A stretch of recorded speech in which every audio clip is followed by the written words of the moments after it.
you come into the end of the line to try to get into the sort of American, Christian public figure pipeline. Yeah. You go to this booking agent, and what you come out the other end is passion, is Winter Jam. You know what I'm saying? So and so then if you're trying to get to that, if that's the stage you want, these are the steps you take. This is the route. You play this festival, you do this conference, you do this, you do this. So you have to sound like this, and this. You need to talk about this, and this. These are the booking agents. That's the radio producer. That's the music director. That's the this. This is the route. That's just a business, and that's not neither good nor bad. That's just what it is. Welcome to Good Service. We are your hosts, Ben Chung and Kevin Hall. Each week we'll be having real, raw, and vulnerable conversations about life, faith, and everything in between, and always over a fire meal. Come grab a chair. Let's eat.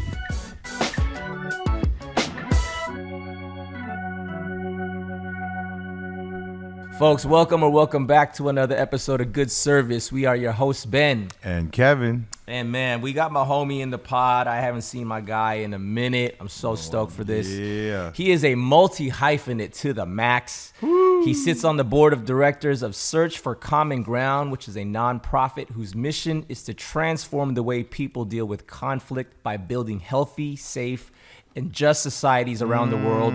They do this through building trust and creating collaboration opportunities for adversaries, ultimately leading to breakthroughs for peace. He's the founder of Terraform Cold Brew, host of the Hood Politics podcast. He is a poet, political activist, husband, father, entrepreneur, coffee nerd, an academic, and MC. We have Los Angeles, California's very own propaganda in the pod. Hey, my boy. I can see you already getting down on the ball. It's cool. It's all good. I'm not even going to stop you. But anyway, I'm stoked to have you on, man. It's been, I want to say, probably 11 to 12 years because I met you back in my Vegas days. So we can get into that in a second. But before we get into the conversation, we have a thing called a First Bite Reflection. So we got these amazing acai bowls. Shout out to Beach Bowls Acai Cafe. They're based here in Gardena, California. Shout out. Yes, sir. Yes, sir. And we got their classic acai. It's our tropical one. Yours got the pineapple in there. You've got the kiwi, and mine has the lychee that Kevin. I just learned who hates lychee because they remind him of eyeballs. Yes. Don't throw shade at me, guys. It's a texture. I can't do it. It's all good. I'll take the lychee. I love lychee. You offended your ancestors. So, all right. So, yeah, shout out to Beach Bowls Acai Cafe for these bomb acai bowls. So, the First Bite Reflection. So, as I was doing some homework and just kind of like, what's my guy been up to? And since the first and last time I met you, the context was you were performing out in Vegas in Calvary Chapel. They had like a Harvest Crusade or Harvest Festival type thing. And you performed. So I'm thinking, all right, my dude's a musician. That's kind of like what he does. And then you also were doing some graffiti out there too. So I'm like, okay, he's a graph artist. Okay. And then I'm like, okay, that's that. And not to put you into that box only, but then when I looked, I was like, dang, he's doing a lot. And so I see that you're out here in LA. You're absolutely involved in so many cultural aspects of not only like LA, but in the arts, in political activism, to so much more, to coffee. You know what I mean? Like you're doing a lot, and so I was like, man, as I was praying for you, the word Renaissance man came up. I'm like, my dude's a Renaissance man, right? And then I was like, what does that word mean, Renaissance? You know what I'm saying? Like, so I did a little chat GPT, and I was like, let me see. Let's see what the AI, let's see what chat says about the word Renaissance. It says a lot, apparently. So I looked up a few other things. So according to chat, it says a Renaissance is a period of revival, renewal, and cultural flourishing, often marked by a resurgence in arts, music, innovation, and social change. The term comes from the French word for rebirth and is most famously associated with the European Renaissance, but it can apply to any city, movement, or industry experiencing creative and intellectual boom. So with that, I was like, okay. And then that word revival stuck out to me. And this is what's been really interesting, bro. That word revival keeps just hovering in my headspace. And it's been there for years. And I'd say in the last decade, particularly in the last decade. And that's actually part of the reason why I came back to LA. So shortly after I met you in Vegas, the year after I came back to LA. It's done. Okay. And so the last decade now, going on 11 years, I've been back here, and I felt this like, God, I feel you're calling me back to LA. Not really sure why. And then as I've been back in LA, I'm seeing a lot of shift happening, and there's a lot of energy going back and forth from people like chasing after Jesus to like people just being so far away.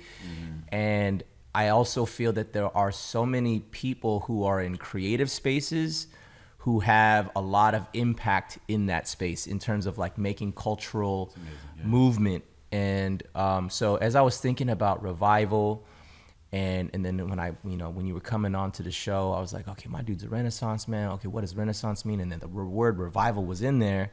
So I felt like as I was praying on it, the question that I felt like was for us, and we're gonna go kind of deep again, is are we living in a new Renaissance? So are we living in a new Renaissance? Yes or no? It doesn't have to be an automatic yes. It's just how you feel.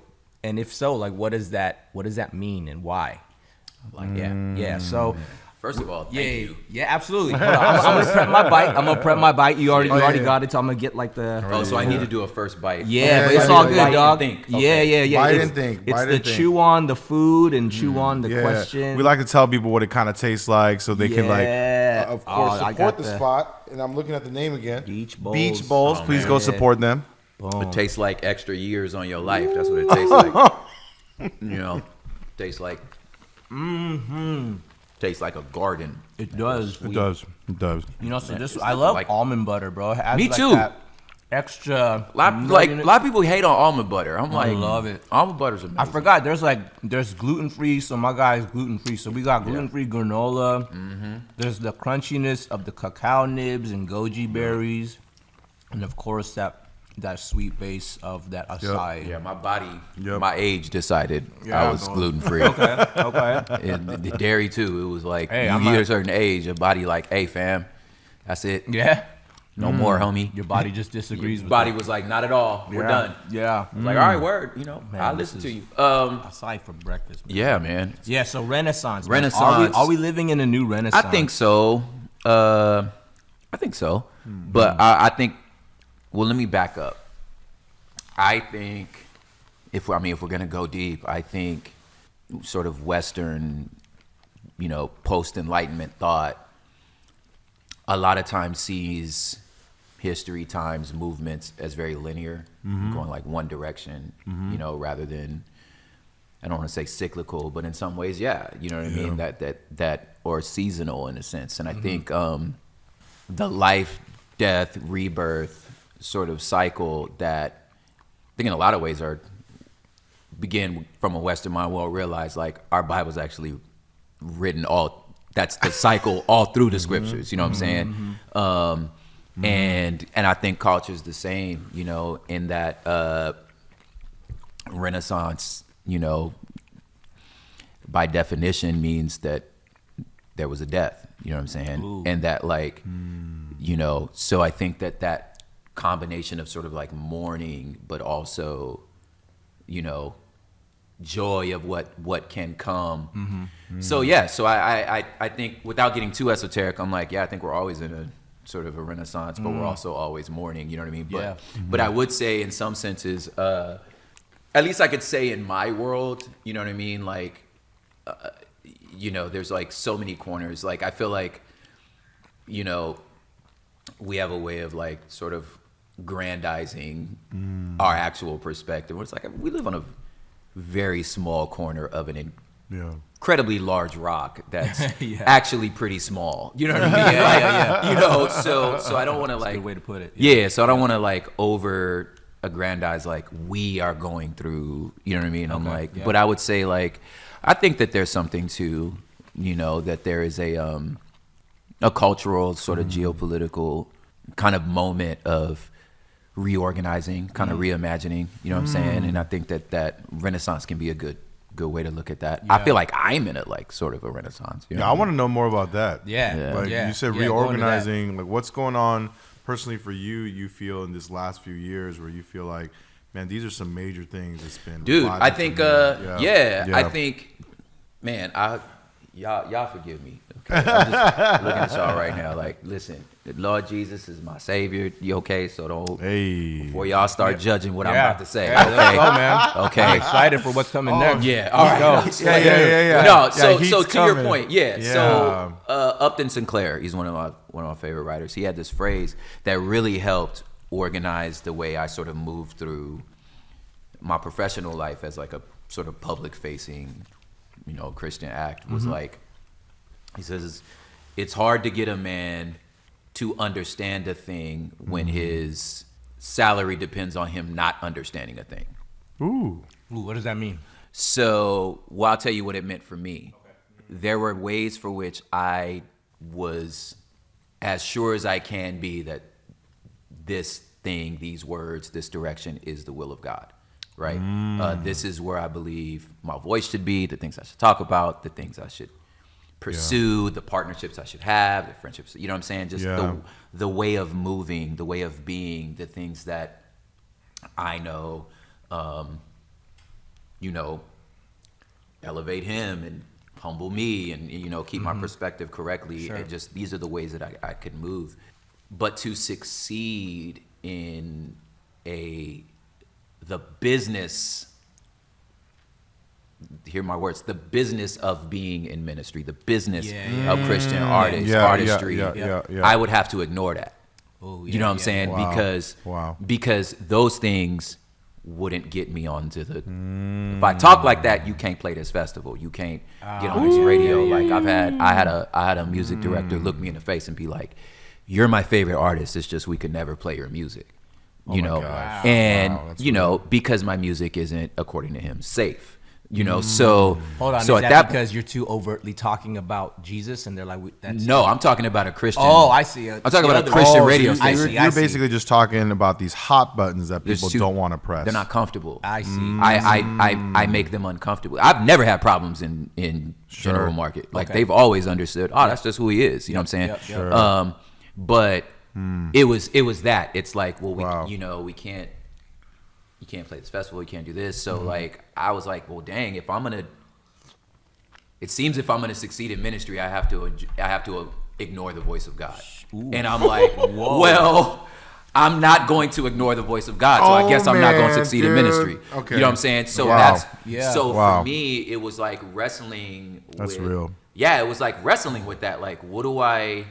Well, then I was like, am I tripping? You know what I'm saying? Like, maybe I'm tripping, So you go back home, you listen to your mentors, listen to your pastors, you know what I'm saying? And be like, I'm not, I don't think I'm arrogant, you know what I mean? But maybe I am, And, you sort of go through those things, but like, you trust. And I found, seeing like a good example would be like 2020 during like, the George Floyd uprising. I'm seeing people writing my lyrics on their protest signs, but from albums 4 years ago. Wow. You know what I mean? So I'm like, with the album that got pulled from the shelves, you know what I mean, is the one that's inspiring, you know what I mean, people to esteem their brother higher than themselves. You know what I'm saying? People to love their neighbor. You feel me? So for me, it was more like, all right, there's no way I could look at, metaphorically look at like the face of my like grandmother and great grandmother, like, Greater Union Missionary Baptist right here in Compton. You know what I'm saying? Like I can't, there's no way in the world I could look at them and be like, I don't believe in your Jesus anymore. Like, I'm like the man that got y'all through the slave ships. Like, you feel me? Like that's a faith I understand. You know what I'm saying? That's a faith that continued to resonate with me. That's like, despite it all, you know what I'm saying? I'm holding on to something that maybe I don't have the theological chops to explain. Right. But I'm holding on to it. You know what I mean?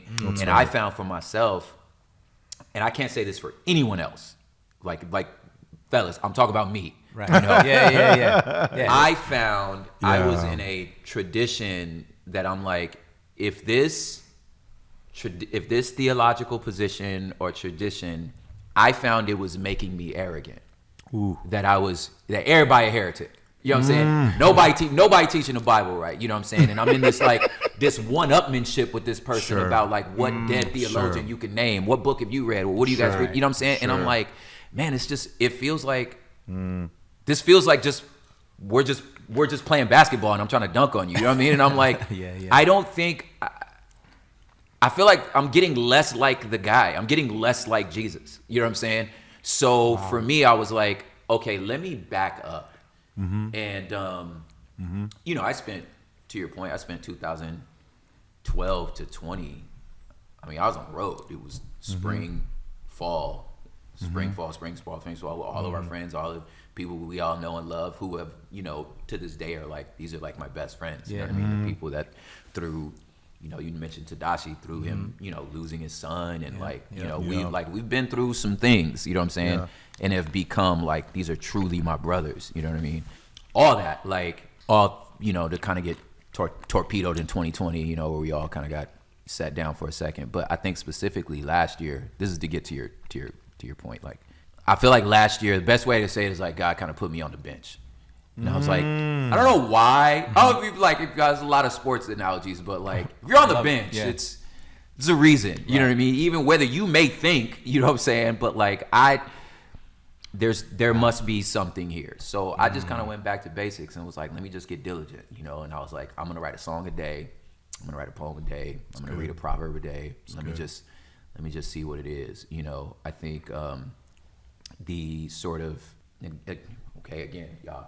Forgive me, but like, you know, the advent. You're good here, bro. Yeah, you're good.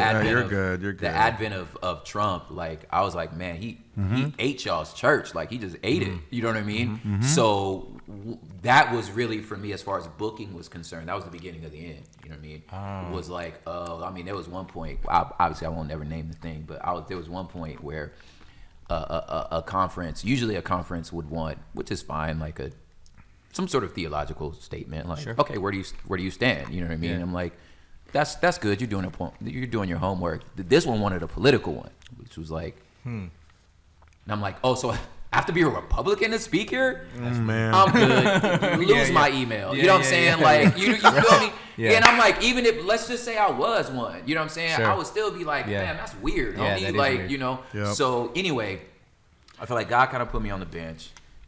What do I need to learn? You know, and I wrote, you know, like I said, I wrote a song a day, but I was definitely screaming in the shower, like, I have to work. Yeah. Like, can I work, please? You know?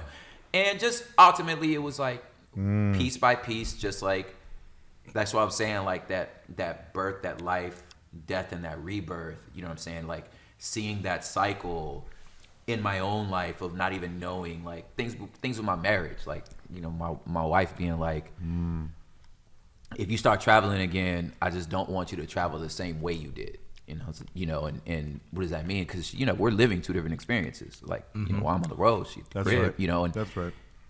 And then it's crazy. She was mentioning stuff.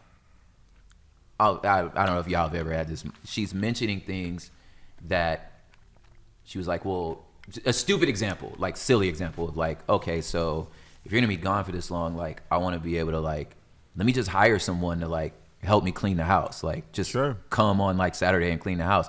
I was offended. I was like, yo, we from the city, fam. Like, no, I'm not finna hire somebody. I'm like, I'll be back Saturday. I'll do it. You know what I mean? Yeah. But I, as she was reminding me of that, this was last year, as she's reminding me that I was so adamant against it. I remember being adamant against it, but I'm thinking to myself, I don't know why that was such a big deal to me. Right. Like, so she's looking at me frowning, and she's like, you still mad about it? And I was like, no, I'm actually trying to figure out why I was so mad about it. This makes perfect sense. Wow. You know, so she started running down these things that was just one by one. I was like, yeah, you're right. Yeah, right. Dang, I was tripping. Like, and I'm thinking the whole time that I'm fine, you know what I'm saying? And I'm like, man, I'm tripping. And I think I realized I wanted to believe we could do it all. That like, I could be a present father. My wife's a PhD, you know, she's a doctor, you know what I mean? So I'm like, you could go to school, I can tour, I can raise the kids, we can keep the house clean, we can have a healthy marriage, we can have healthy parenting, I could do it all. So whenever she was like sticking her hands up going, we're not doing it all, you know what I'm saying? You know, I was like, essentially in my heart, I was like, put your hand down. Like, don't point at it. You know what I mean? Like, I want to live in this imagined world, you know, and because of that, my family suffered. You know what I'm saying? So I feel like that was one of the things where it was just like, sit down for a second. Like, let's talk about this. Let's talk about this for a second. You feel me? Let's talk about your arrogance. Let's talk about like your you know, your arrogance in a lot of ways. Like, you know, with music, same with dancing, like you get to travel the world, you know, you just see, you have such a wider perspective. So sometimes it gets a little, it kind of grates against you to come back to your home church on Sunday. That's right. And just be like, what are we doing, guys? You know what I'm saying? Yeah. But it was like, all right, sit down for a second. Let's talk about that. You know what I mean? So I feel like a lot of stuff that I didn't know was dying was also a type of rebirth. You know what I mean? And I'm like, and I know in 5-10 years it's gonna happen again. You know what I mean? I don't know what that's gonna be, but it's probably gonna happen again. We all love a good cup of Joe in the morning. I'm enjoying a cup of coffee before we record every episode of the podcast. So we're proud to announce our episode sponsor, Lucky Bison Coffee, created by my good friend, Nat Long. Nat is a Jesus-loving man who started roasting premium coffee during the pandemic and started sending it to his friends. And what started out as a pandemic passion quickly turned into his business. When you subscribe to Lucky Bison, you will receive a rotating selection of tasty coffee, either weekly, bi-weekly, or monthly. And with each subscription, you'll receive a hand-drawn zine of brewing instructions that Nat draws himself. And if you're a decaf person, don't worry, Nat's got you covered. Just specify that when you sign up. Log on to LuckyBisonCoffee.com, and listeners of the podcast will receive 25% off your first subscription. Just enter the code GOODSERVICE at checkout. Enjoy the good cup of Joe, good stewards. Back to the episode. You know, that's interesting. There's a few things. There's a lot of what you just said that's interesting. The 5-10 years thing is funny because I agree with that. I see things happen in cycles, like in 10, but I don't know if it's because Kendrick just performed at the Super Bowl, but I'm hearing, because you were talking about you got benched, right? And you were talking about, you know, you were blind to maybe a little bit of arrogance. And Kendrick's song "Humble" comes to mind, right? Yeah. Sit down, be humble. What was the name of our label? Yeah. Like, we started a label called Humble B, so I was like, I'm the champion of humble. Like, what, bro? Champion of humble is amazing, bro. Yeah, so you know, when you said that when you get benched, there's a reason for it. Coach is the one who benches you, right? Yep. And you may not agree, you may not see. I'm feeling fine. I'm hot, right? You know, I'm hot. Now. My shot is wet. He's like, nah, you gotta sit. And there's a reason for it. So, you know, when we think about us submitting to God as our coach, not even like there's a difference between a boss and a coach. For sure. Right? Like a boss is like, you got to do what I say. Your paycheck depends on it. It's transactional. Right, it's transactional. But a coach is like, hey, I know what you're capable of. Yeah. And I've seen you. I've trained you. Yeah. I know what your weaknesses are. I know what your strengths are. I know how to speak to you for me to be able to get through to your mind, for you to like something to click, and then that changes an aspect of your game so you can perform at optimal level. Like a coach knows his players like that. And then, you know, as players, like we just think, nah, this is what I feel.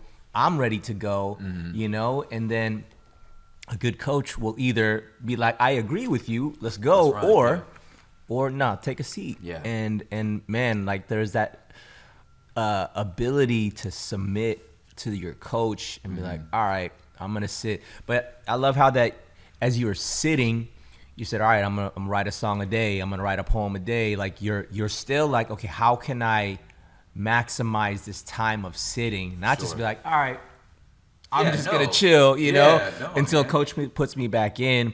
And I think that, like, probably a good coach will already know. I bet you he's doing that right now. Yep. I bet you he's sitting down. He's working. Yeah, he's in the gym. He's training. And I just got chills right now, man. Yeah. So like, when you talk about getting benched, because I understand, because I feel like I had a very similar thing where I essentially got benched. Yeah. And that was what made me kind of be like, what's going on? Is it me? Doubting myself.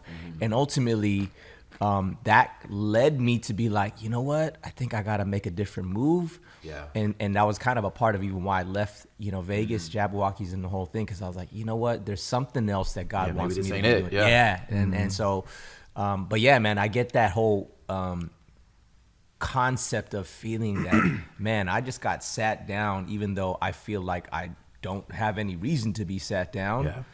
But let's examine what's going on here. Yeah. You know what I mean? So I think that's super. Yeah, super man. I'm like on the other end. I'm like super thankful. You know what I mean? Of course. And yeah, man. There's so much of our like career that like is truly out of your hands. Like I can't make an email come in. I can't make you hit me up to say you want to do a podcast. Right. That's right. You didn't all last year. You know what I'm saying? Yeah. It happened this year. You know what I mean? And it was like, and I'm like, okay, there it is. You know what I'm saying? After all these times of making these commitments of like, okay, this is who I'm gonna be. I was on this this call for this creative cohort. They're called Chasing Justice. They're out in Chicago. And one of the young ladies was asking about, I'm saying this to your point about getting your reps in, writing process. Like, do you feel like you're co-creating with God? Do you feel like God has something to say? Or do you feel like sometimes you're sitting there waiting for him to speak? Like, how does it feel? And it was actually an interesting question because I never thought about it in those terms. To me, the way I think about it is what you're saying is like, if coaches sits me down to keep with the sports metaphor, well, I love the game. So I'm going to keep going. I'm going to keep getting better. Right. So you don't have to tell me. I was an art major in school, like, and my one of my illustration professors was like, you should be filling a sketchbook a semester. He's like, I shouldn't have to tell you to draw. Like, if this is your major, I shouldn't have to be like, you need to draw every day. You should be drawing every day. Yeah. So it was kind of like that with like writing poetry, writing songs. You know what I'm saying? To be like, you shouldn't have to make me right. You know what I mean? Yeah. So, and you don't. You know what I'm saying? Like, you didn't have to. Like, I'm down to do it. But that being said, that meant that when it's time, like, let's just say when, the Spirit moves and it's like you have something to say and God is saying this, I have the writing ability to say it because I've practiced. You know what I'm saying? In some senses, like, there's a lot of times with artists, it's like, you felt like the Lord gave you this word, but you're just a trash poet. Like, you're just not a good poet. It doesn't mean that God didn't say that. It just meant you're not a good poet. You know what I'm saying? So if that's the sense, it's like you need to go get your reps in. Yeah. So that you follow me though, right? It's Absolutely. it's not that God didn't say it. It's just you're not a good writer. Right.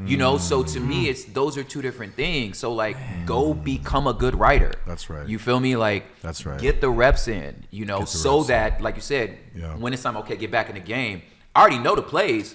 I know how to run the plays. If it's a corners, spot three, like, well, I shot 100 threes in practice. So when the ball gets to me, I'm ready. You know what I'm saying? Because I know that's the play you're about to run. Yeah. You feel me? Yeah. Doesn't mean if I keep airballing, it's not the play. Yeah. You feel me? It's because you wasn't getting your reps in. You know what I mean?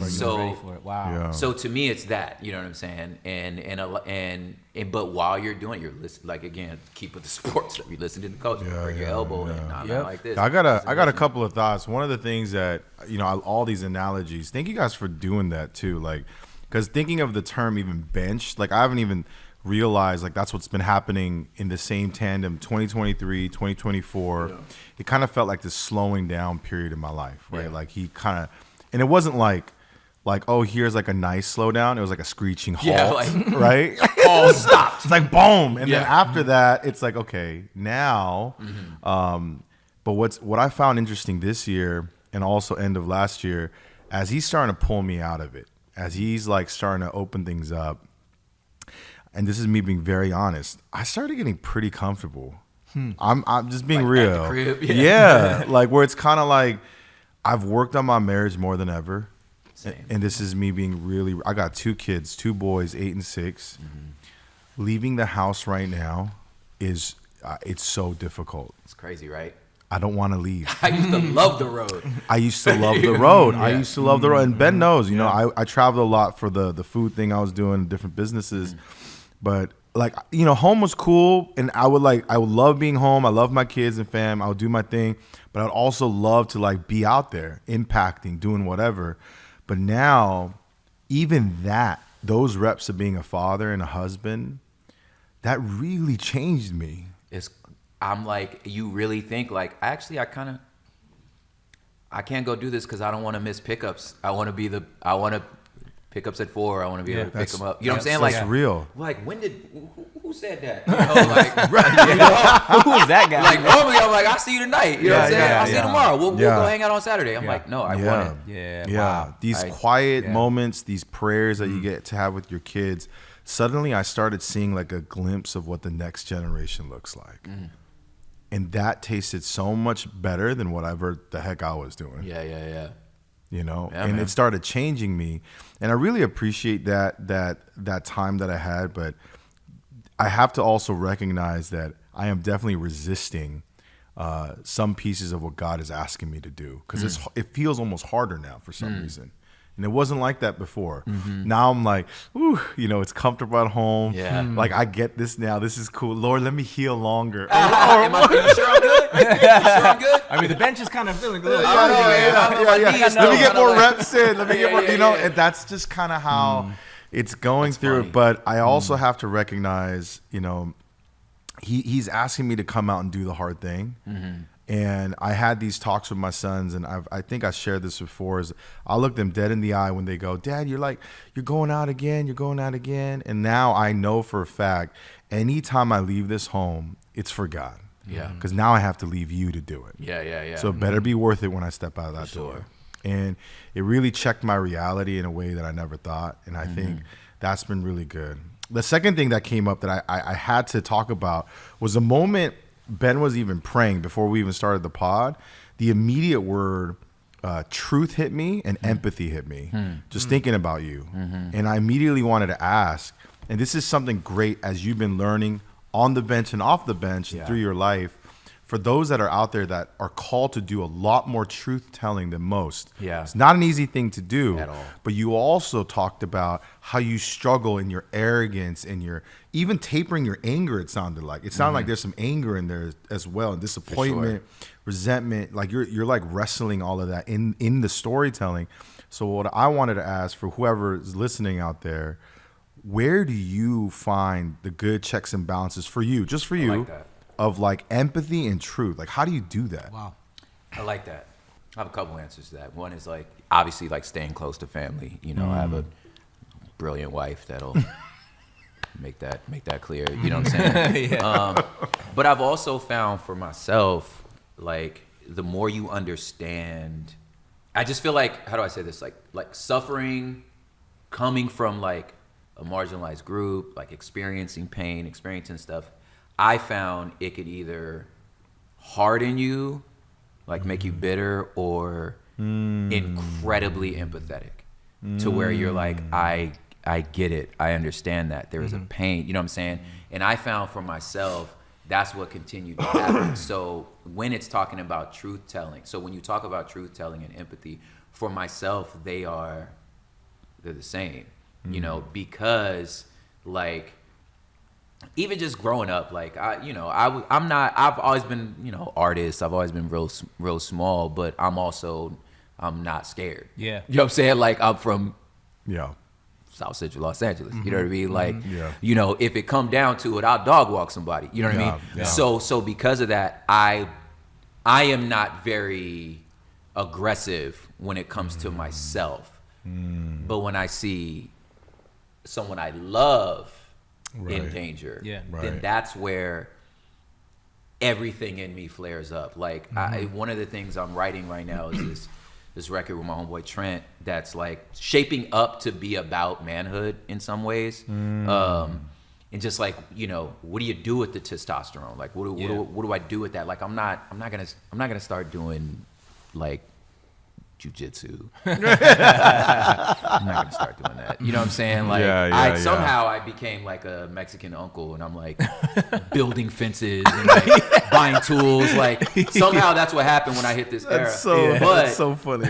But that being said, the like, I see a little bit more clearer now that like, what you say, homie, like that used to just be directed towards, you know, protecting the little child in me that was just scared. Yeah. Now it's kind of becoming more like, I want to be a defender of the weak. You know what I mean? I want to I want to advocate for those suffering. You know what I'm saying? And then so that's where the like, you know, the thing about the fireman that's like single-minded and runs to the screams. You know what I'm saying?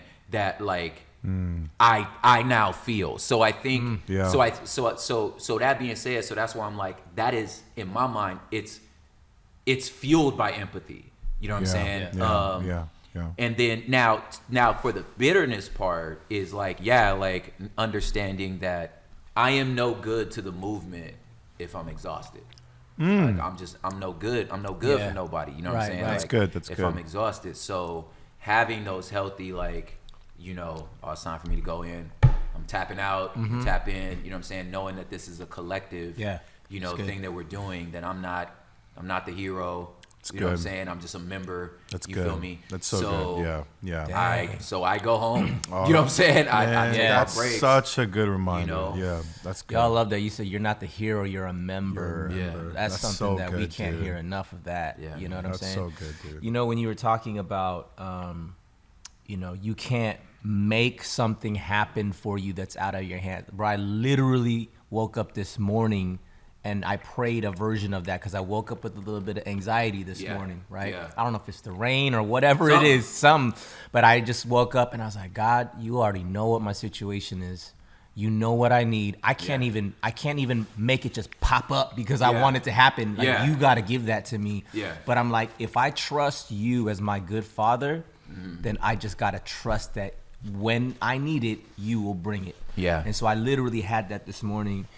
And, you know, when you were talking about this concept of, you know, for you to truly be accepted in ministry, I'll just use my air quotes. Yeah, big old air quotes. That you're going to have to sort of drown out what God's telling you. And like if God is speaking something to you, and you're like, yo, this is what God's telling me. But in order for me to go do this, I gotta like kind of mute that a little bit and kind of play in my lane. You know, that's something that I feel is, man, that is such a, I'll just say it, man, that's an attack. That's a lie of the enemy. And I love the church, man. I love the capital C church. You know, there are a lot of great, healthy churches. And And then there are also some unhealthy, and I'm not even taking a shot at the unhealthy ones. Point is that, like, it's all a bunch of people coming together. For sure. That are imperfect and will make mistakes because we're flawed. Yeah. But I love this approach of, even when you were, because I look at that as, and I'm not like, oh man, they got it all wrong, and you know, da da da. No, not at all. It's just like, it could be arrogance, it could be just like whatever, like a blindness to a certain thing. But like, even as you were saying that, in your experience of feeling that you got benched, and you check yourself, even your wife, like, are you still mad about that? You're like, no, I'm just thinking about why was I so mad? Why I was so mad about it. It's that ability to like go back, even in like retrospect, be like, you know what? I think I was off on that one. Yeah. Let me be humble enough to be like, you know what, I was wrong. Yeah. And that's where I feel that even in the church now, and I respect, and I've seen, you know, churches and different men and different like people who are in leadership positions who will retract like something that they said or something that they were adamant about. It has to be this way. Yeah. And then be like, you know what? I might have been off on that one. Yeah. You know, and I respect that, and I think that's where, you know, when I pray for LA, I go on my daily runs and I pray over the city of LA. One of the things that I pray for is a spirit of reconciliation, a spirit of unity, because there's so much division. I mean, once you bring up politics, it's like, wait, what? What's who do you like? I can't even talk to you anymore. And I think we live in such a polarizing time that because of something that was said can make me, I'm gonna other you because you said that at once upon a time, and I am not even looking in your direction anymore. But can we be humble enough to open up those conversations again? Like, hey, can I actually talk to you about that one thing? And then reconcile and restore. So I think there's a lot of like healing in that, and that to me is the person of Christ, because even as you're saying that, you know, Jesus was empathetic and he stood on truth. He wasn't one or the other. He was both. That's right. And he always came to the marginalized person. He always came to show that person empathy, and in that moment of empathy, those who were in opposition, he came at them with truth. It's like, yo, the one who has no sin, toss the first stone. Like, that was empathetic and truth at the same time. You know what I mean? And then, you know, my guy is flipping tables. You know, he's like, we're done here, fellas. Right. What's up, stewards? So people have been asking us how they can support the podcast, and the best way for you guys to support us is by joining our Patreon. As a subscriber, you're going to get exclusive content such as Q&As, bonus interviews, hot takes, vlogs, and so much more. This show is a labor of love, and we do have financial needs to keep the podcast going. So if you would like to join our Patreon, log on to patreon.com/goodservicepodcast and join our community today. We love and appreciate you so much, stewards. Thank you so much. You spitting facts, man. I think that like there's a couple things in there that like really resonate. One is like sometimes it's just like I said, like I'm just a member of the team. Like, I don't have to be the guy. You know what I mean? And it's fine. Like, if I'm not the guy for y'all, that doesn't mean I think you're wrong or in error. I'm just not the guy for it. You know what I'm saying? And I think, you know, in the younger stages in your career, you think like you take a lot of that stuff personal. You feel me? But like, hey, dude, like, you know, using a food example, like there's not many parts of the world that I won't eat from. You know what I mean? Like I like it all. You feel me? You even did the balot, man. I did the balot, man.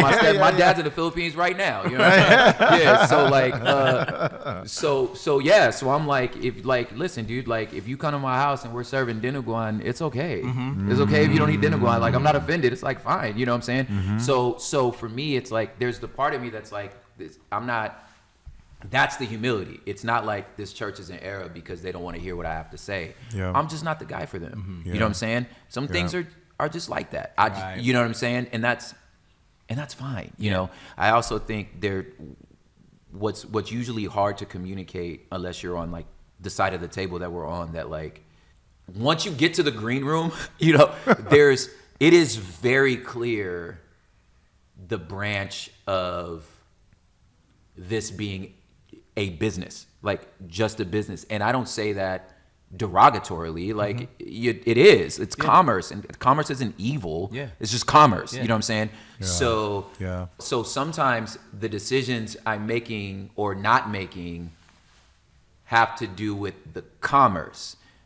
This like, you know, to use just American evangelical, like as an artist, just again, I'm just saying these examples, not derogatory. I'm just saying this is what it is. So if you come into the end of the line to try to get into the sort of American, you know, Christian public figure pipeline, you go to this booking agent, and what you come out the other end is passion, is Winter Jam. You know what I'm saying? So and so then if you're trying to get to that, if that's the stage you want, these are the steps you take. This is the route. You play this festival, you do this conference, you do this. So you have to sound like this, and this.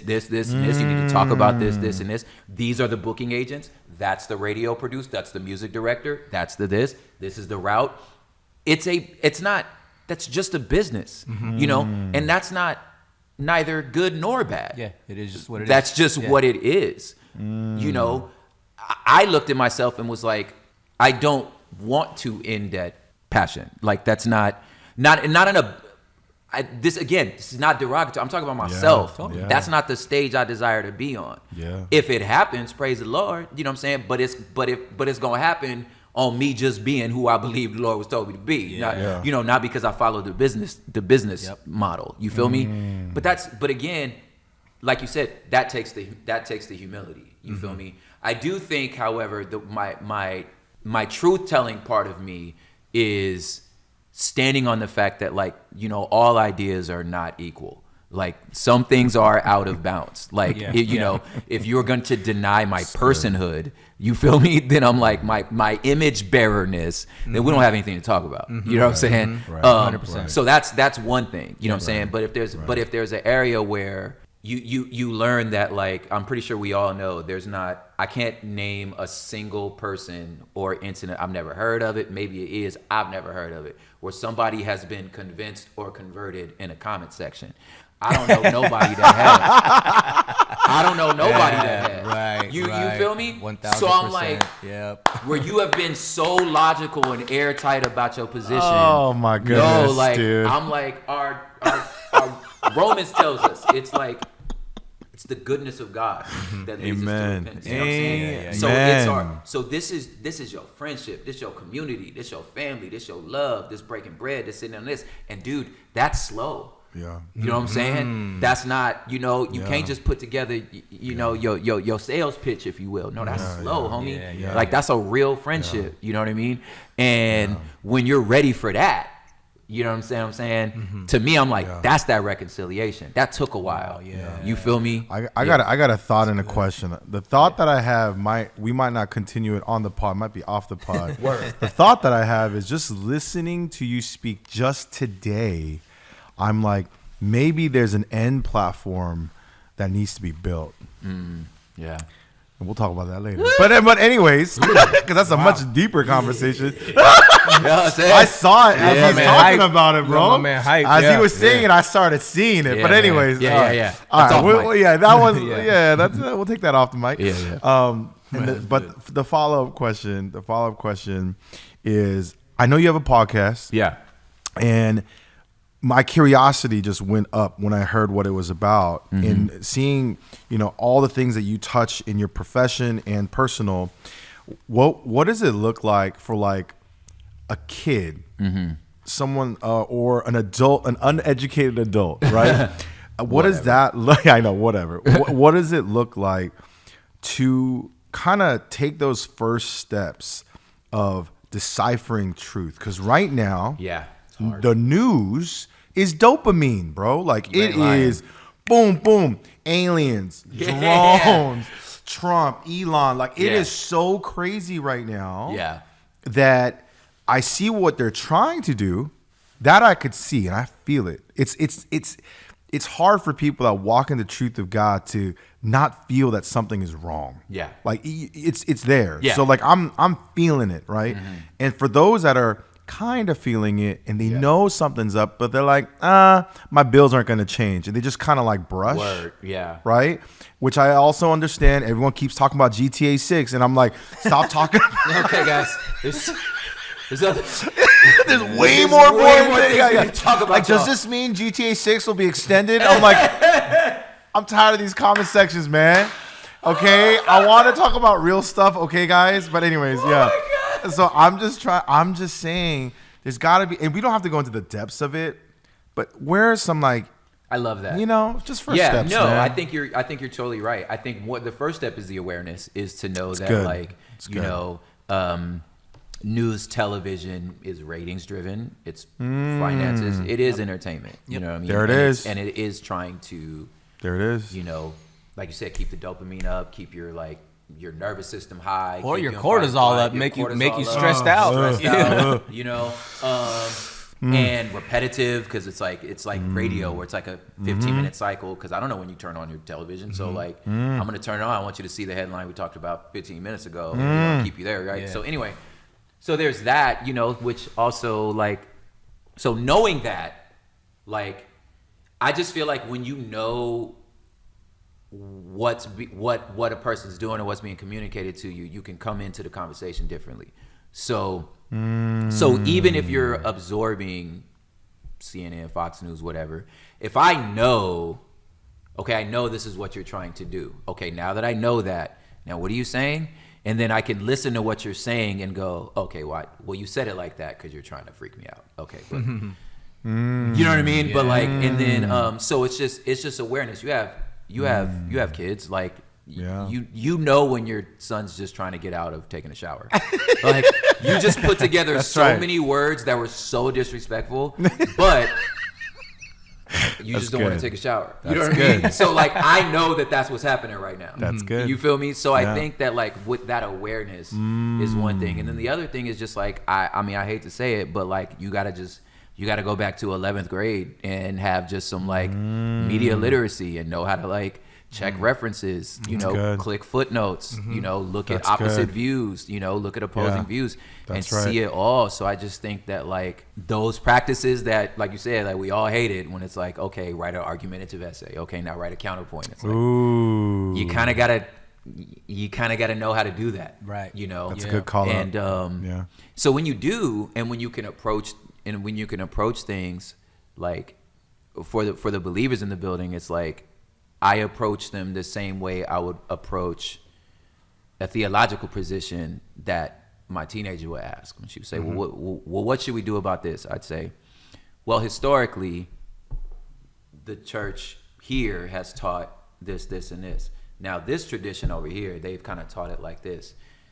That's good. The way that the ancient Hebrews thought about it was boom, boom, boom. So I could tell you, we're still talking about the same thing. Yeah. You understand what I'm saying? That's good. But I'm trying to give my child context because we're all coming to the same moment. That's good. You feel me? Good. From all these different contexts. I like that. You know, so when we talk, so using solid. A silly, not a silly one, like a serious one, like immigration. Like, okay, so what do you mean by that? I was like, okay, well, there's a lot of types of immigration. You know what I mean? Are you talking about immigration at this time? You're talking about this? We're talking about a work permit? We're talking about this? There's all these different things that is just called immigration. Yep. You know what I'm saying? Right. So now when you know that, then when this person says, well, this person is doing this, it's like, well, that's actually a whole different type of immigration, you know, which still may be a problem. You know what I'm saying? Yeah. It's just not the problem you say it. You know what I mean? Yeah. But again, you got to click the footnotes. Good. You know what I mean? No, you got so good. Yeah, so I think that you're emphasizing the importance of education. Yes. Get educated. But I love the way that you are approaching what teaching means. Yeah. Not to throw shade at my parents, but can't start it like that. But my parents taught me this is the way. Yes. Period. Yes. No explanation as to where it comes from. No other option. Here's context behind this. It's like, this is the way. If I ask why, it's like, don't ask why, just listen to what I said. Being disrespectful. Yeah, you're being disrespectful. I don't know what it is about colored parents. Yeah. It's just weird like being that. Disrespectful. Like, and I just don't understand. Yeah. Exactly. And if you are just left on not understanding, then that causes you to just go into your own self like, let me make my own decision, or not even that, but like, let me rebel because check out. You don't even want to talk to me about having a conversation to help me understand. Yeah. So you know what? You know, sinful nature would be I'm just gonna not listen to you. Yeah, forget it all. I'm just gonna hide stuff from you, and I'm gonna act a part in front of your face, but when I leave, I'm gonna go do whatever I want. That's how I grew up. So like the fact that you are presenting context and essentially giving your children, what do you think about all this? Yeah. Inviting them into a space where they can decide for themselves. Man, like I didn't know that, you know, and nah, like, you preaching, man. Yeah. I remember my mom made this point too, because it was like when I was first ready to go buy a car, my mom came with me, you know, and you walk in, I'm like, oh, I want this car, and the guy goes, well, you know, it's $2,000 down and then this much a month, and I was like, well, dang, I ain't got $2,000. All right, and my mom goes, no, we're not gonna put anything down, and I was like, what? And he goes, yeah, we kind of can only do 150. She was like, all right. And she got up and left. And I was like, what are you doing? And the guy goes, no, wait. You know, it's normal negotiation. Right. I grew up like you did. If the authority figure says that's what it is, you don't question them. So like, I I thought when he said 2,000, that's what it was. And she was like, no, you can tell them. And I was like, I've never been able to tell a grown up. You never let me tell a grown up. You know what I'm saying? Right. So she was like, no, it's just, no, you can do it. Like, you tell them what they want the sale. Like, but I didn't know that. You know what I'm saying?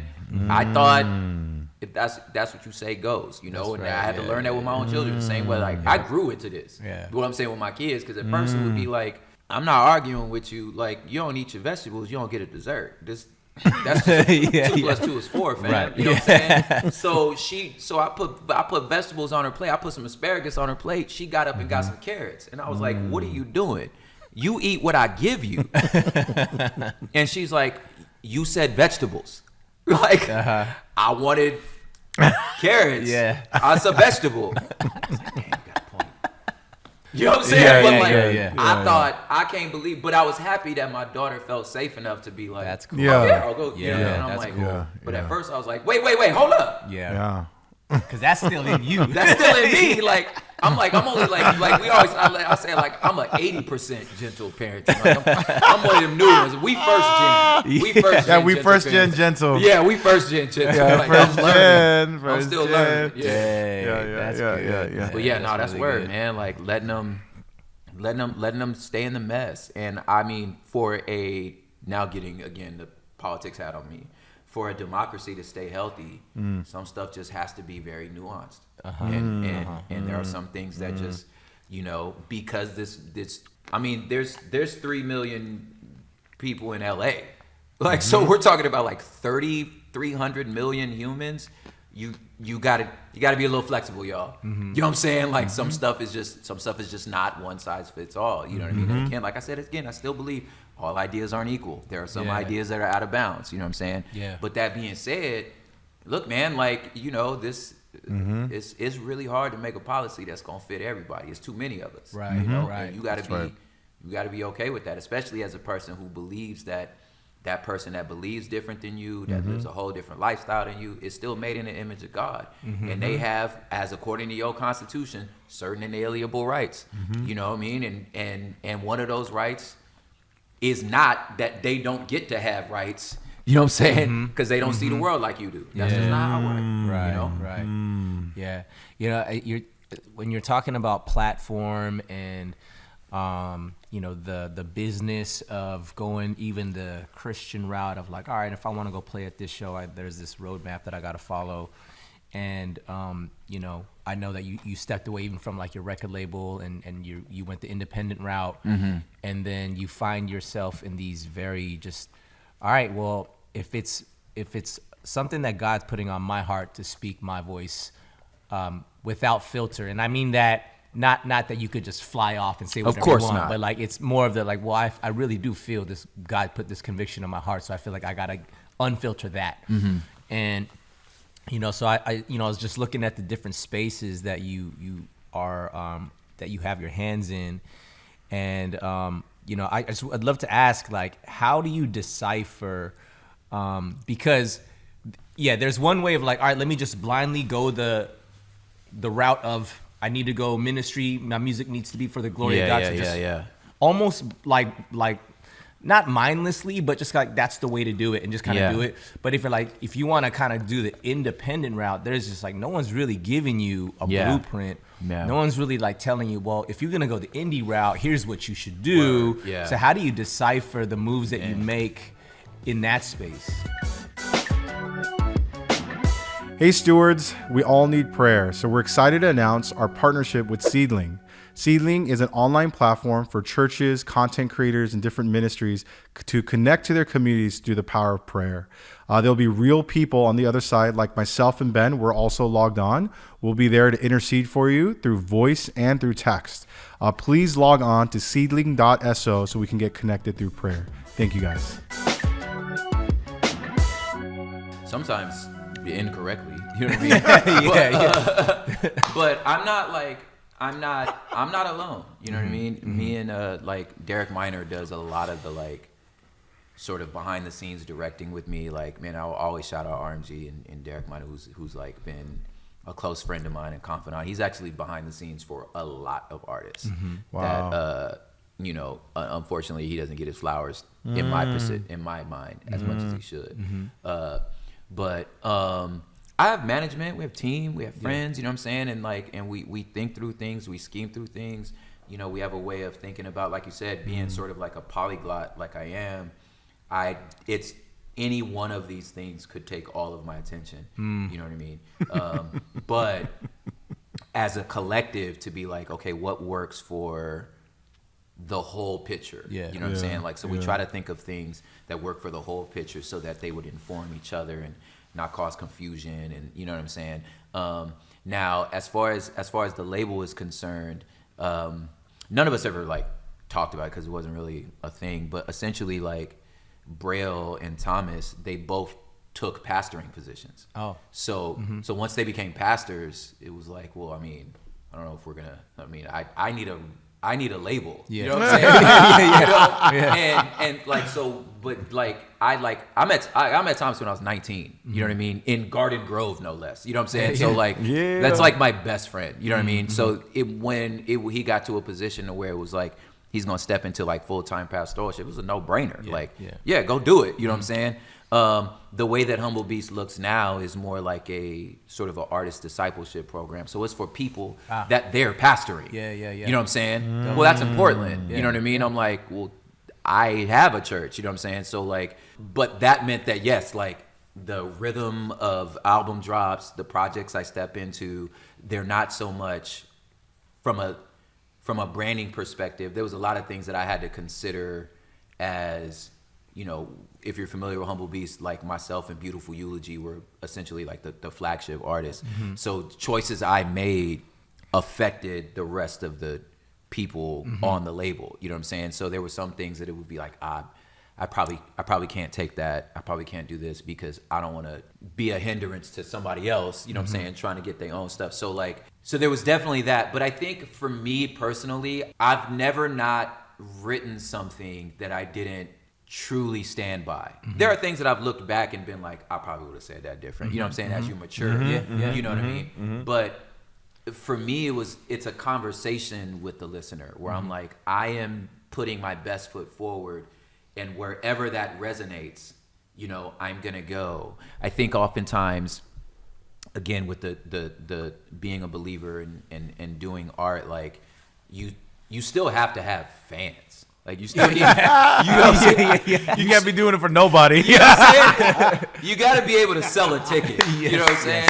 Yes. So I can't just, right? You can't just count on the youth group to book you all the time. Right. You have to be able to sell a ticket. So for me, it was that. It was like I need to be able to sell a ticket. So if I can sell a ticket, which was a different route than other artists who was able to say, well, I played at this camp, I did this youth group, I did this. I didn't do that. You know what I'm saying? So because of that, I was like, I'm getting these fans out the mud, you know what I mean? So that when I come, it's not like you didn't bring your 700 kid youth group to the show, but 150 people from the city and some of y'all from the youth group came, you know what I'm saying? So, and then in that sense, I'm allowed to like really bring my full self to the stage. I've always been the person that says like, I want to be able to kick it with the audience after. Like there's nothing worse than like, going to the merch table and being miserable. Like these nerds, man. Like, I don't want to hang with none of y'all. Like, you know what I'm saying? Shout out the nerds though, man. Shout out the nerds, but like shout out, man. Shout out the nerds, man. They keep the world going around. But you feel me? Like, could you imagine? Like, like if you don't like the people that's coming to see you, you know what I mean? Like, that's kind of your fault. It's like, what am I really doing? What are you putting out here then? Who am I attracting? Who am I attracting? It's like, you're not putting out stuff you like that would draw people. You know what I mean? That's so funny, for me, dude. that was always my attitude. I'm like, I want to be able to. I want to kick it. I want to be able to look at this audience and be like, yo, I'm down to kick it with all y'all. That's dope. That's good. That's super That's dope. good. I was about to ask though too, because I see the real ones hoodie, and I seen the parties that you guys throw. So what's the vibe there? Because I was like, I feel like I want to come and vibe out with you, bro. So it's like if you remember Do Over, just like backyard boogie, Sunday, just good vibes, good feeling, it's good, just good throwback, feel good music, so it's myself, it's Icy Ice, from the Beat Junkies, Promote, and our homie Bobito the chef. So it's us four. I seen you guys got DJ Trauma too. So we booked Trauma last week, which was like, I was actually kind of worried because it was like because there was a protest happening and the freeway was shut down. So nobody was there. So we were like, right. But everybody got there right before he did. So that's dope, man. But yeah, it's like, we're grown, you know what I'm saying? It's like, you're home by 9, you can have, have a couple drinks, and you're home by 9, you know what I mean? So it's really that, like, it's that, for me, it's like, it's that hip hop, that culture, that LA, that backyard that I fell in love with, you know what I'm saying? And like, Quiet as It's Kept for us, like, we're all Christians, you know what I'm saying? This is like, just forewarning, it's not a church event. Not at all. Not at all. Okay? Right? So it's, you know what I'm saying? But like, we felt like we were looking for, community. We was looking for a way to like just do what we do best. You feel me? And that's what it became. I just hosted, cracking jokes, having fun. You know what I mean? Honestly, more of this kind of stuff. Really, that's what I love, man. Because it's so weird that we even have to give the disclaimer. Hey, this is not a church event. We have to tell people that. It's like, yo, hold up. The Holy Spirit lives in here. Yeah, it's fine. It's not the event. Yeah, it's fine. Like, it doesn't have to be a Holy Spirit event. It can be. It doesn't have to be. Yeah. But I think also, like, when it comes to ministries, like, we are supposed to be a walking mobile ministry whatever room we enter. So I like, as you say, you got like the ones maybe that are there, a few of them maybe are followers of Jesus, and the rest may not be going in there with the intention of like, I'm gonna go to these like Christian guys thing, but when they engage with you guys, when they have conversations with you guys, they see like this guy moves a little different. Dog, people leave crying. Yeah, like they're just like, dog, I just love it here. Like this, you know what I'm saying? And it's and like we're like, you know what I mean? But like, it's dope. People are like, dude, we stream it on Twitch. You know what I'm saying? On ICIC channel, like people flown in from Germany. That's fire. Came from Alaska. That's right. And it's just like they know, like we know that feeling. You know what I'm saying? And that's the revival that this young generation that's coming. That's what I'm saying. Like They want it. They want it so bad. I was talking to a 26-year-old leader that leads like all this youth. Like he's talking to thousands of youth members every day. We have dinner together, and we spent like 2 or 3 days together. This is very recent. And the third dinner that we had, because I was just letting him come into my world because I was at a conference in Vegas. So I was like, you want to come visit? You want to meet my clients? Come through. And I let him just watch the way I just do life, which is I'm not a pastor. I don't have titles. But I will do ministry wherever I am. I will be there. I will sow seeds. I'll talk about Jesus way more than I should. Because that's just who I am. And I can't stop talking about the person that saved my life. I can't stop. And so I'll just do what I do in business. And he's watching me at the end of the night. He said something that made it really... It was such a beautiful moment for me because I pray about this all the time. And he goes, Kevin, thank you so much for what you showed me this weekend. I'm like, you mean like a good time? Like what? Like, what do you mean? Like it was great. It was great. But he goes, no, I don't meet many men like you because you are sitting in ministry and commerce and you're doing both. And I needed this so bad. And I was like, thank you for telling me, man. No, for real. People need to see it. So I love more of that. Dude, it's so fun, man. Like, I honestly, I look forward to it every night. That's so good. That's dope, man. Good. Well, Prop, we call this show Good Service. Good Service. We go to our local favorite joints that provide good, delicious meals. So shout out to Beach Bowls again for the bomb acai bowls. But yeah, we go to places because they provide good food and good service, ultimately creating a good experience. This is why we keep coming back to these spaces. But good and service can mean different things to different people. So what does good service mean to you, Prop? Wow. Ooh. I should have been prepared for that one. We like to just throw that one out. Yeah, man. I think it's what you're saying is like when you experience, for your term, like to use your term, good service, there's an sort of intangible thing that I think as a receiver you walk away from. You walk away with. That's just like, and I think a lot of times you can't really put your finger on it. You're just like, damn, that was dope. That's good. That's good. Like that. You know what I mean? Yeah. I'm coming back. You know, I'm telling the homies about it. You know what I'm saying? Like that that's it to me. So to me, that requires, as the one that's giving that, like, you kind of gotta, you gotta pay attention. You know what I mean? You gotta be aware of like who's in front of you. Like, this isn't cookie cutter. This is like, it comes from a place that's like where you genuinely care. You know, like, yeah. I think that's what I think of. It's like it's the person that can walk away from it and maybe not describe, but just, I know I'm coming back to this. That's so good. You know what I mean? Like, my day's better. Like, my day's better after I experience this. Yeah. You said a couple things. You said pay attention. Pay attention to the person. You want to make them feel good. It's those intangible things where it's like, I mean, they say this all the time, that you may forget what somebody says, but you'll never forget how they made you feel. Sure, man. And that's a real thing, right? Yep. And I think that even from, the real ones, parties that you guys throw, people go there, they'll keep going because there's something. I mean, they can go to any other party, they can go to any club or whatever. But those who show, and I'm sure you have regulars that come through, right? Like, you got a community. There's something that they feel there. Like, I don't know what it is, but I just feel good coming away from this one, So I think that's super dope, man. And just want to, like, for one, dude, just thank you and appreciate your time. But just want to bless and encourage and just acknowledge the fact that, man, I just get this sense of a man who's very sensitive to the fire that the Lord has put in your heart. I think everybody has a calling for sure. And every follower of Jesus can hear his voice.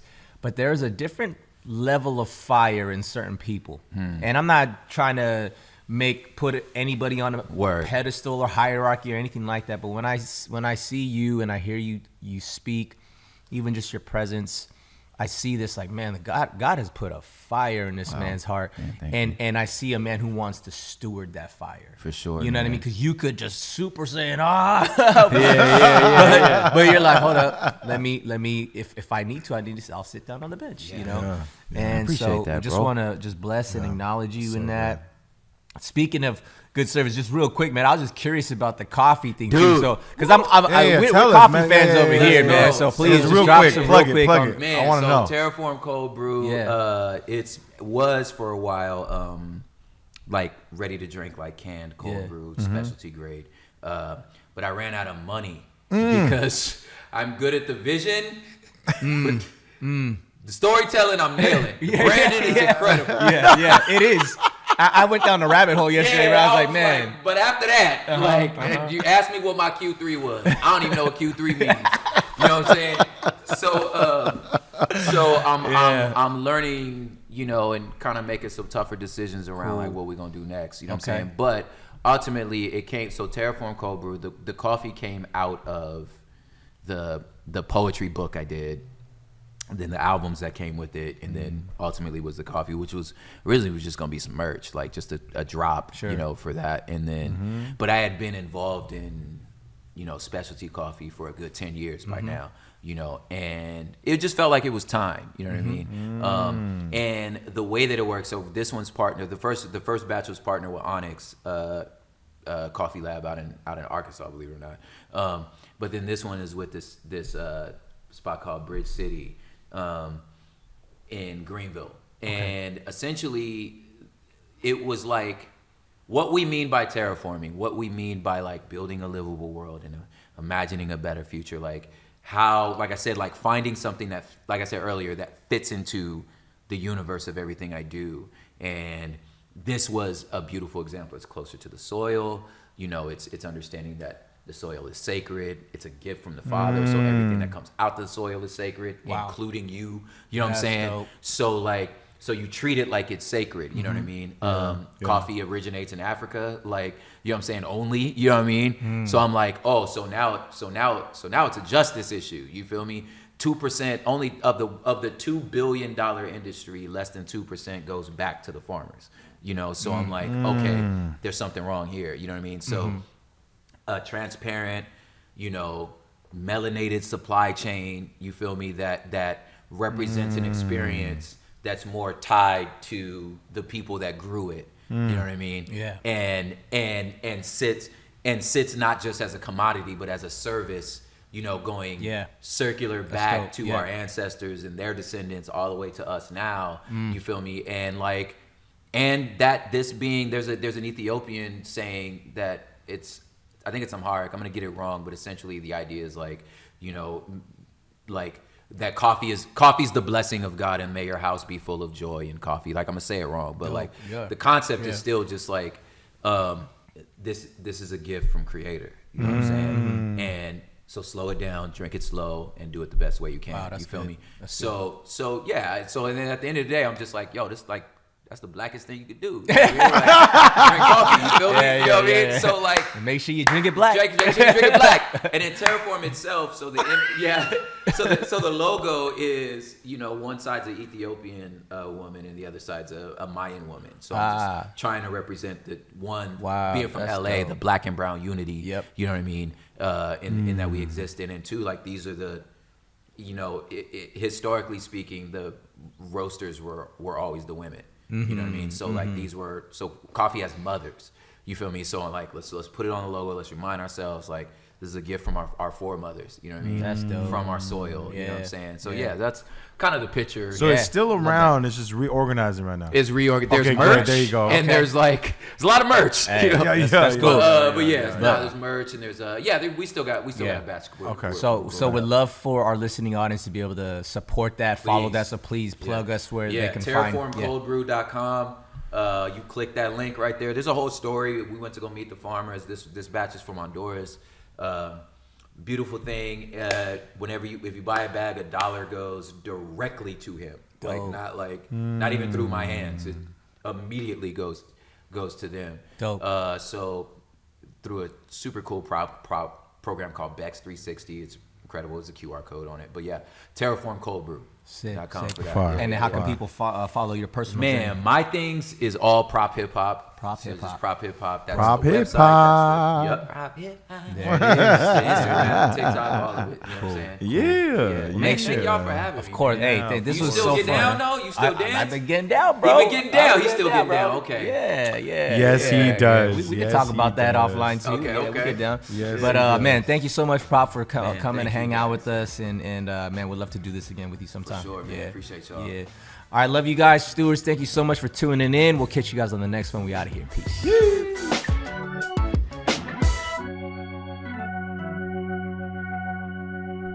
Stewards, thank you so much for supporting good service. People have been asking us how you can support the pod. We have a Patreon.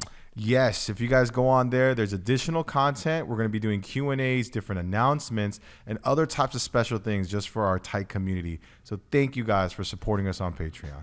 Please subscribe. We love you guys. Peace, stewards.